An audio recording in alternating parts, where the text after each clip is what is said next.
Hello everyone, welcome back to our channel Famgo vlogs. आप सभी को घूमने का शौक है और हमें आपको नई नई जगह दिखाने का शौक है।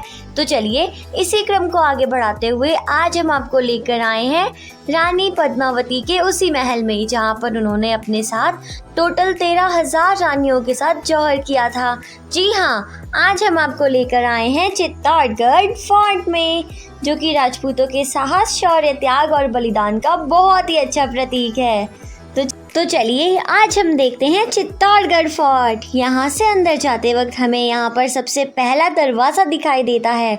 इस विशालकाय और पहले दरवाजे का नाम है पांडुल पोल, जिसे पार करने के बाद एक तरह से हम चित्तौड़गढ़ फोर्ट की बाउंड्री में एंट्री ले चुके हैं।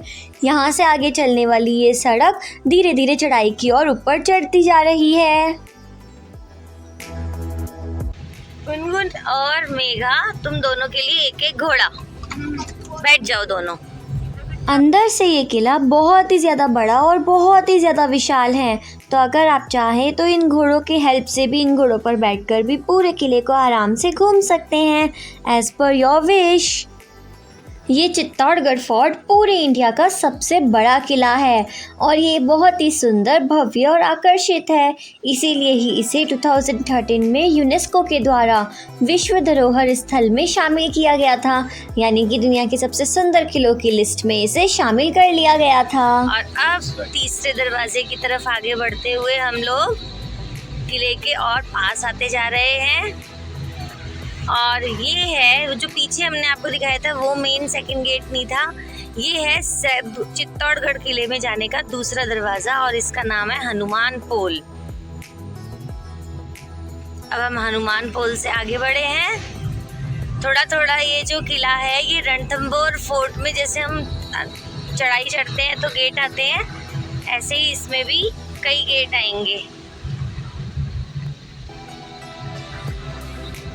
और चढ़ाई एकदम खड़ी है, तो अगर आपकी ड्राइविंग स्किल अच्छी है तो यहाँ पर आप उस स्किल को दिखा सकते हो। वैसे घुमाने के लिए काफ़ी अच्छी स्पेस दी हुई है, गाड़ी वालों को कोई परेशानी नहीं होती। और ये आता है चौथा गेट हमारा। इस दरवाजे से आगे बढ़ते हुए हमें यहाँ पर दिखाई देते हैं एकनाथ एकलिंगी भगवान के मंदिर, जो कि कुछ इस तरह से है। तो यहाँ से आगे बढ़ते हुए हमें दोबारा से एक और दरवाज़ा दिखाई देता है और इस दरवाजे का नाम है जोड़ला पोल। चित्तौड़गढ़ फोर्ट को इंडिया के सबसे सेफेस्ट किले में से एक माना जाता है, इसलिए ही यहाँ पर इतने सारे दरवाजे हैं। और ये लीजिए, थोड़ा आगे बढ़ते हुए हमें यहाँ पर दिखाई देता है लक्ष्मण पोल। और यहाँ से आगे बढ़ते हुए हमें यहाँ बहुत ही यूनिक सी चीज़ दिखाई देती है। यहाँ पर लोगों ने अपनी मान्यताओं के अनुसार छोटे छोटे घर बनाकर यहाँ पर अपने अपने देवताओं को स्थापित किया हुआ है, जो कि हमें इस तरह से रास्ते में दिखाई देते हैं। और उसके बाद हम यहाँ पर पहुँच चुके हैं सबसे मेन दरवाजे एंट्रेंस राम पोल पर, जिसके बाहर इस तरह से आपको एक स्थान दिखाई दे रहा है। इस दरवाजे का नाम है राम पोल और जगह सक्रिय होने के कारण यहाँ पर अक्सर ट्रैफिक जम जाता है। और राम पोल की जो नक्काशी है वो अभी तक आए हुए सारे दरवाजों में सबसे सुंदर है। सबसे नीचे हाथियों की नक्काशी और हाथियों के ऊपर है घोड़ों की नक्काशी, और यहाँ पर कुछ लंगूर महाराज बैठे हुए हैं। यहाँ पर ऊपर आते वक्त हमें बहुत सारे दरवाजे मिले और एक बहुत ही लंबा रास्ता मिला। अगर हम पूरे रास्ते की वीडियो बनाने लगे तो अभी यहाँ पर ही हमें 1 से 1.5 घंटा लग जाएगा। तो चलिए जल्दी आगे बढ़ते हुए हम आपको दिखाते हैं महल। और हम यहाँ पर पहुँच चुके हैं मेन जगह पर। ये वही जगह है जहाँ पर मीराबाई रहा करती थी। गाइस देखिए, ये है मीराबाई जी का महल। यहाँ पर मीराबाई जी रहा करती थी, श्री कृष्ण भक्त मीराबाई जी। ये किला टोटल 13 किलोमीटर के अंदर बना हुआ है। और ये जो आपको यहाँ पर इतनी सारी कुर्सियाँ और बड़ा सा गार्डन दिखाई दे रहा है। यहाँ पर रात को लाइट शो होता है और यहाँ दर्शक बैठते हैं पूरे किले में होने वाले लाइट शो को देखने के लिए।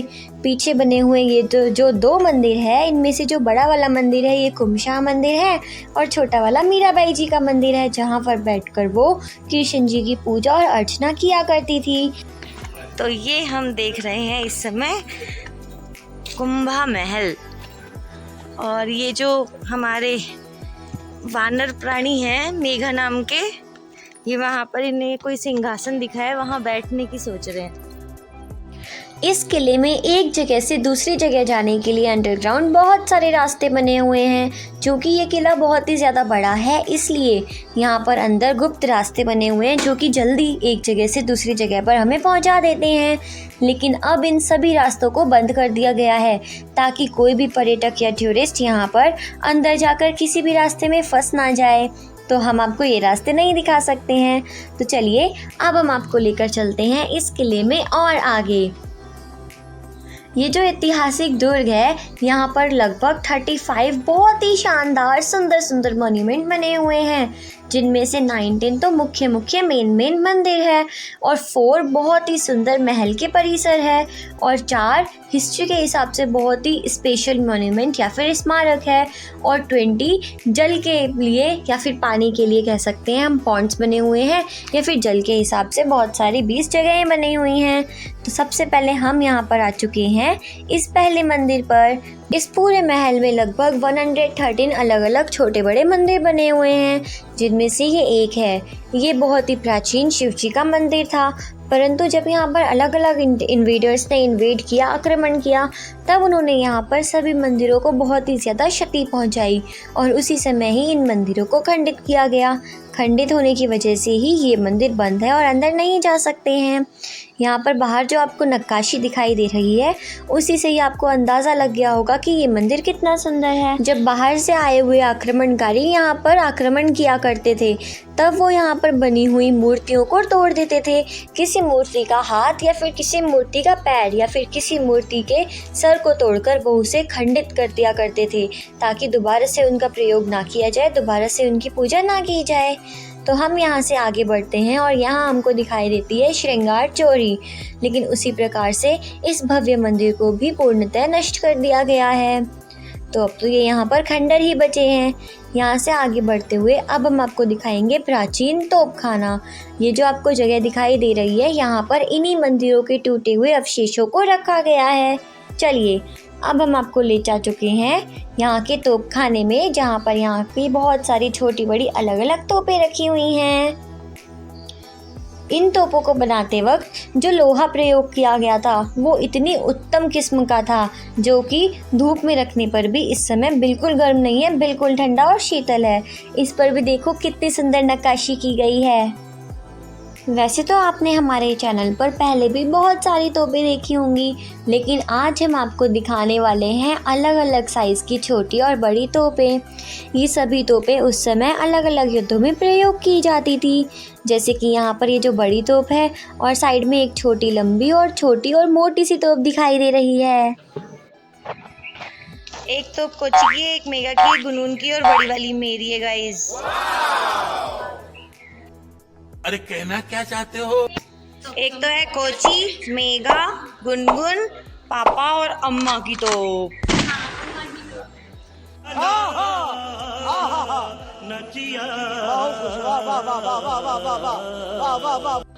ये मेरी तोप है सबसे अलग। जो ज्यादा बकवास करेगा उसे उड़ा देंगे। साले को बम से उड़ा दूंगा एक बार हाथ में आ जाए तो इस तरह हमने अभी गुनगुन क्या देखा है? हमने यहाँ देखा है तोपखाना, जहाँ पर बहुत सारी पुरानी प्राचीन तोपें रखी हुई हैं और ये तोपें और इन तोपों में से कुछ तोपें हमने खरीद ली हैं, जो कि कोची मेगा गुनगुन चलाएंगे। कहाँ पर चलाएंगे? शत्रुओं पे, जो हमारे देश पर हमला करने की कोशिश करेंगे और अपने देश की रक्षा करेंगे। कोची मेगा गुनगुन, क्योंकि ये बनना चाहते हैं अग्निवीर। देखिए गाइस कितनी चौड़ी दीवार है, अगर इसके ऊपर तोप से भी वार करा जाए तो भी ये नहीं टूटेगी। कितनी मजबूत दीवार है गाइस। तो अब यहाँ से आगे बढ़ते हुए हम आ पहुँचे हैं गोमुख कुंड पर, जहाँ से हमें दिखाई देता है पूरा चित्तौड़ शहर। देखिए ज़रा यहाँ से कितना सुंदर दिखाई दे रहा है। तो ये जो गोमुख कुंड है, यहाँ पर जो पानी आता है वो गोमुख में से आता है। हम थोड़ी देर में आपको वो भी दिखाएंगे। जब तक आप ज़रा इस व्यू का नज़ारा लीजिए।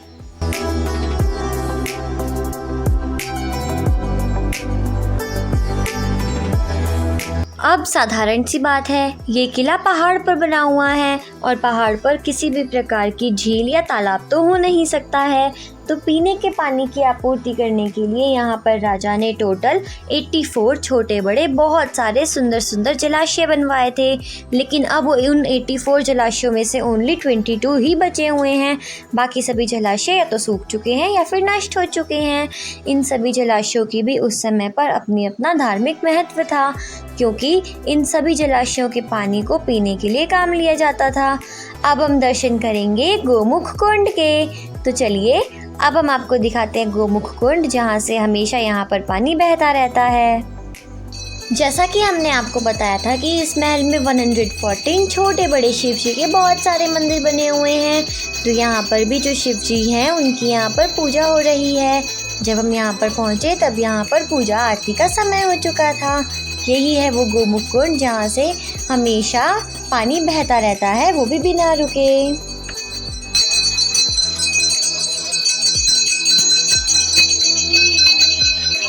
इस गौमुख कुंड में से हजारों सालों में से इसी प्रकार से ऐसे ही पानी बहता जा रहा है, जिसका कोई भी अंत नहीं है। इस गौमुख कुंड में से पानी कहाँ से आता है ये किसी को नहीं पता, और पूरे महल में इस गौमुख कुंड में से निकलने वाले पानी से ही पानी की आपूर्ति की जाती है। जैसा कि आपको दिखाई दे रहा है कि इस पूरे पानी को इस तरह से इस झील में इकट्ठा किया जा रहा है, या फिर हम कह सकते हैं कि ये पूरा पानी इस तरह से झील में आ रहा है, जिसे कि लोग भगवान शिव जी का चमत्कार भी मानते हैं। जैसा कि आप सभी को पता है कि हिंदू धर्म में हर प्राकृतिक चीज़ को भगवान के तुल्य माना जाता है और उनकी पूजा की जाती है। इसी प्रकार ही यहाँ पर भी सभी जल स्रोतों को प्राकृतिक महत्व दिया जाता है और उनकी भगवान की तरह ही पूजा की जाती है, और उन्हें बिल्कुल साफ रखा जाता है ताकि उनका इस्तेमाल सही तरह से किया जाए।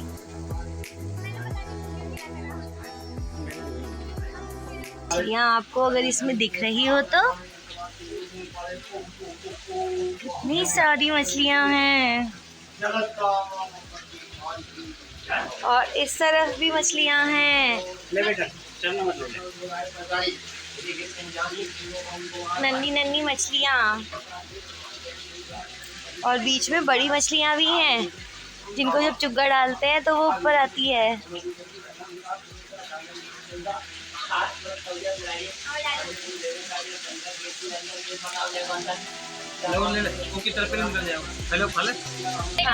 अब देखिए चुग्गा डालते ही सभी मछलियों का झुंड क्या यहाँ एक जगह इकट्ठा हो जाता है।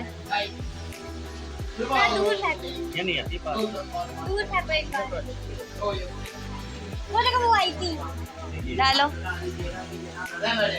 ये आई, ये बड़ी वाली है यहाँ पे। ओह वाह मछलियाँ, मैं आपको एक बार थोड़ा सा दूर खूब सारे डालो एक बार में, बहुत सारी मछलियाँ आ जाएंगी। अब जितनी देर तक हमने वहाँ पर मछलियों के साथ की मस्ती, इतनी ही देर में यहाँ पर गौमुख में से निकलने वाले पानी का स्तर बढ़ गया, प्रभाव बढ़ गया, और यहाँ पर इतना पानी इकट्ठा हो गया कि शिव जी खुद ही जलमग्न हो गए। और देखिए यहाँ पर कितनी सारी मछलियाँ आकर शिव जी के दर्शन कर रही हैं, या कह सकते हैं कि उनका अभिषेक कर रही हैं। तो यहाँ पर इतनी सारी छोटी छोटी मछलियाँ भी आ चुकी है। इसी तरह ही दिन के कुछ समय पर गौमुख में से निकलने वाले पानी का स्तर काफ़ी बढ़ जाता है, और कुछ समय पर गौमुख में से निकलने वाले पानी का स्तर कम हो जाता है, जिससे थोड़े समय के लिए शिव जी बाहर आ जाते हैं पानी से, और थोड़े समय बाद दोबारा से जलमग्न हो जाते हैं। तो आप देखिए इस तरह से इस पूरे मंदिर का व्यू। और अब हम चलते हैं दोबारा यहाँ से बाहर, और दोबारा देखिए कितनी सारी मछलियाँ। और अब ये गए दाने, और अब आएंगी मछलियाँ। आई आई आई आई आ गई आ गई आ गई। आपकी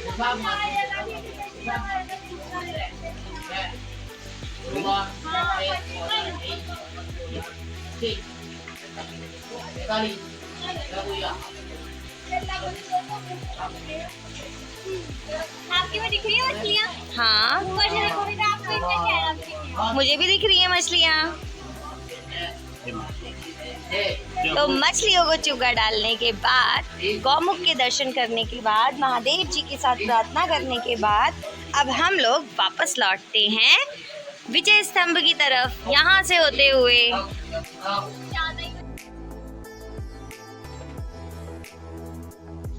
तो अब हम यहाँ देखने आए हैं रानी पद्मावती की काल्पनिक तस्वीर या काल्पनिक मूर्ति। तो आप यहाँ देखिए, यहाँ पर पत्थर से बनाई हुई राजपूतों के द्वारा रानी पद्मावती की काल्पनिक मूर्ति।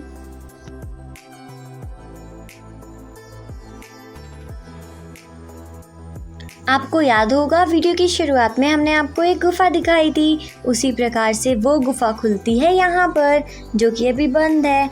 और यहाँ देखिए, यहाँ पर रानी पद्मावती की देवी की तरह पूजा की जाती है। यहाँ पर इस तरह की बहुत सारी गुफाएं और बहुत सारी सुरंगें बनी हुई हैं जिन्हें बंद कर दिया गया है, जैसा कि हमने आपको पहले भी बताया था। ये सारी गुफाएं पूरे महल में अलग अलग जगह पर खुलती है और ये गुफा खुलती है आगे गौमुख कुंड की तरफ। और यहाँ देखिए, यहाँ पर रानी पद्मिनी को इस तरह से यहाँ पर उनकी मूर्ति बनाई गई है ताकि वो अपने आप को शीशे में निहारते हुए ये सोचे कि आखिर उन्हें इतना सुंदर क्यों बनाया गया, कि उनकी वजह से इतने युद्ध हुए और उनकी वजह से ही इतनी सारी महिलाओं को आत्मदाह करना पड़ा। आप देखिए, कितनी सारी महिलाओं ने मिलकर यहाँ पर आत्मदाह किया था। राजपूत आते और उसी जगह हवन करते और माता जी का श्राद्ध करते। क्यों कि जैसे अपन के श्राद्ध करते हैं ना, इसी तरह के जेंट्स आते, सब साथ में एक साथ बैठ के हवन करते और शांति करे।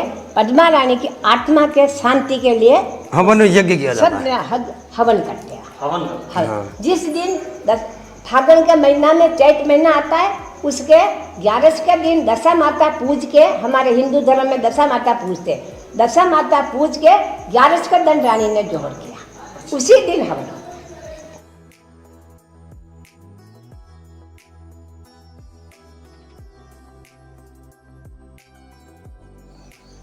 चलिए, अब यहाँ से आगे बढ़ते हुए रानी पद्मिनी की काल्पनिक मूर्ति देखने के बाद अब हम आपको ले चलते हैं यहाँ पर बने हुए सबसे मेन मॉन्यूमेंट विक्ट्री टावर की तरफ। तो ये है यहाँ का विजय स्तंभ। और ये देखिए, यहाँ पर ये जो आपको बड़ा सा खाली गार्डन दिखाई दे रहा है, ये गार्डन नहीं है, बल्कि इस समय पर यहाँ पर वही कुंड था जब यहाँ पर खिलजी ने आक्रमण किया था। तब अलाउद्दीन खिलजी से अपने आप को बचाने के लिए और अपने आत्मसम्मान की रक्षा करने के लिए रानी पद्मिनी ने अपने साथ की बाकी टोटल 13,000 औरतों के साथ, बाकी 13,000 लेडीज़ के साथ यहीं पर ही जौहर किया था और यहीं पर ही आत्मदाह किया था। परंतु बाद में जब यहाँ पर रानियों के और सभी लेडीज़ के गहने और जेवर लोगों को मिलने लगे तो इसे इस तरह से मिट्टी से ढक दिया गया और भर दिया गया ताकि इस जगह की ऐतिहासिकता को नुकसान ना पहुँचे। और इस जगह पर हर 11 के दिन हर साल में एक बार लाखों की संख्या में राजपूत आते हैं और रानी की आत्मा की शांति के लिए यहाँ पर श्राद्ध किया जाता है और हवन किया जाता है ताकि रानी पद्मावती की और बाकी सारी लेडीज़ की आत्मा को शांति मिले।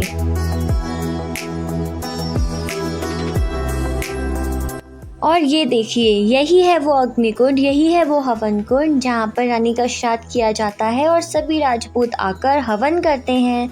और इसके ठीक सामने ये जो आपको जगह दिखाई दे रही है, ये वो जगह है। पहले आपको पता होगा कि इंडिया में सती प्रथा चलती थी। जब जो लेडी होती थी उसके हस्बैंड की डेथ होने के बाद वो भी अपने हस्बैंड के साथ जिंदा ही आग में बैठ जाती थी उसे गोद में लेकर, यानी कि वो भी अपने हस्बैंड के साथ ही दहा हो जाती थी। तो ये वही जगह है।